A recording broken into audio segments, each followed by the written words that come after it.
No meikäläisen aamu valkeni näköjään tämmöisessä pienessä tihkusateessa. Ja nyt kattoo samalle suurin piirtein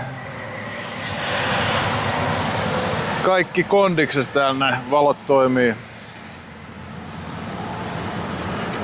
toimii ja kuorma on siellä missä sen pitääkin olla.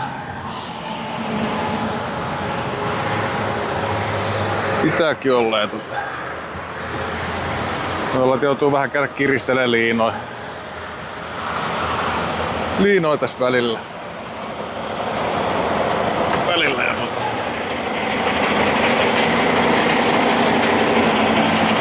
pientä liikkeelle lähtötarkastusta.